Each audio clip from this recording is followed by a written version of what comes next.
Hey folks, Svedric here. I'm just going to do a short rundown on the Youde AGR Plus locking cartomizer tank. And as you can see, I've got one in my hand. I've been using it for several months. And the day I got this thing, I'll tell you, I put down every bottom coiled clearomizer I own, and I still do own a bunch, and they've just been gathering dust for several months now. Let's see, what have we got here?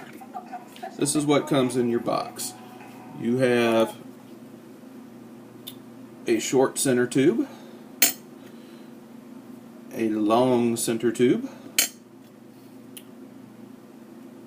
a short glass tank, and the short ones are for your standard length cartomizers, the long ones are for your extra long cartomizers, and I'm sorry to say I have managed to break or lose every single one of the larger glass tanks that I've gotten. I don't know why, I guess I'm just unlucky. Okay, next up, a base unit. It's got your 510 connection on the bottom, and it doesn't really float, screw in or screw out or anything like that, but that's okay, and it's got some serious air channels in it. You have your tank base unit. 2 O-rings and a top cap with a removable top filling screw. This is a tiny little guy, so don't lose this and be careful when you're with it. Alright, how does this thing go together? Well, I will show you. I have here a new Bogue low resistance standard size cartomizer. I got it from Who's Your Vapes, and they sold it to me for a few extra bucks because it has that great big hole drilled in it. And I very quickly found out that dang hole is too high. So I went out on my drill press and I got a little carbide Dremel bit and I drilled another hole in the right location. So here's the assembly for this.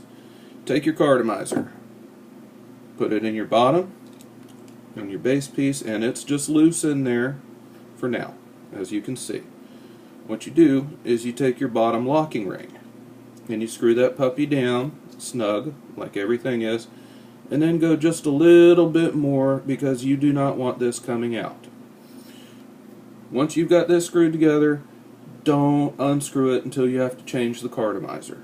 Be warned, I've tried it, it's not a good thing. Got your O-ring, plunking it down in there.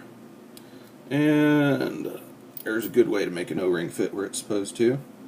Got the top cap.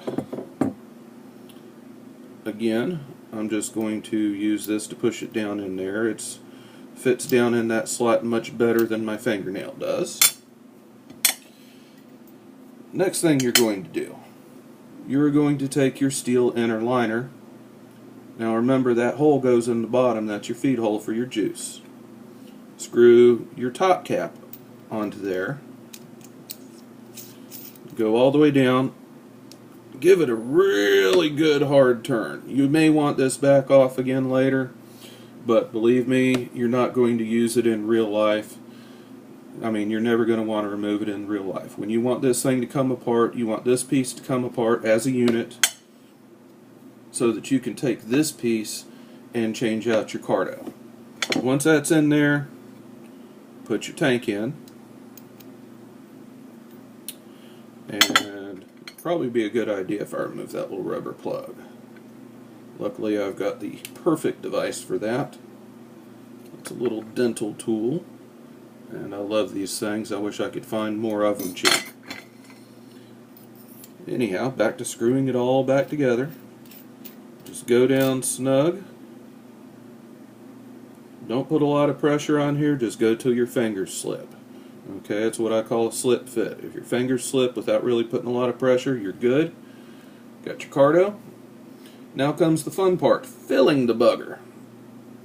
And I will sit there, and on a brand new carto, I don't do this on an old one, I'll just put 4 or 5 drops in there to get the wicking started.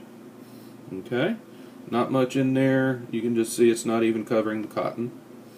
And here is the thing. When you fill, tilt it at an angle, have that little hole up at the top. Let's see here. And I will fill and refill and fill just like this. Oh, you can see that it's just flowing up the side. And you can rotate that hole until the air bubble is pretty much centered. Oh, sorry, I'm losing you on there. Until it's centered on your needle.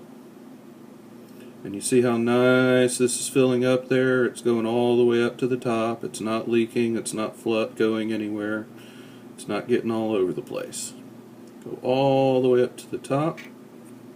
And I've got just the tiniest little bit of leftover air. And I shall reinstall my little screw. And for the sake of brevity, you can see I'm still missing a little bit of juice. So I'll just put a couple little drops in there to give it kickstart. And I happen to have an atomizer handy.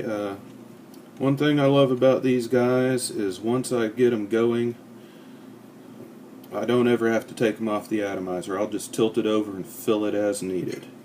And let's see here. I happen to actually like this drip tip a lot. One bad thing about this is you can't use a big fat drip tip like this one. It just flat won't go in there.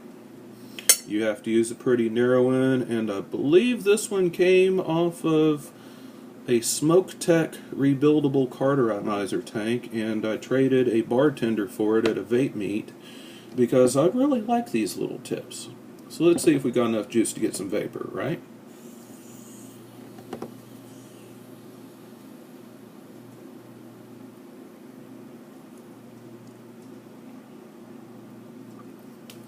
That looks pretty good. I'm running Mount Baker Butterscotch.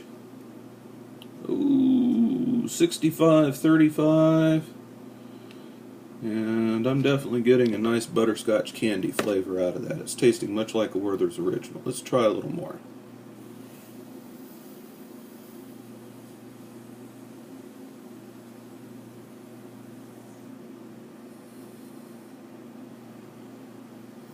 There you go, guys. The AGR Plus by Youde. I tell you what, if for the price of about $18 plus $1 or $2 for an undrilled cartomizer, or $2 for a drilled cartomizer, I don't see why I would ever in my life spend money on another Kangertech product. Thank you much, guys.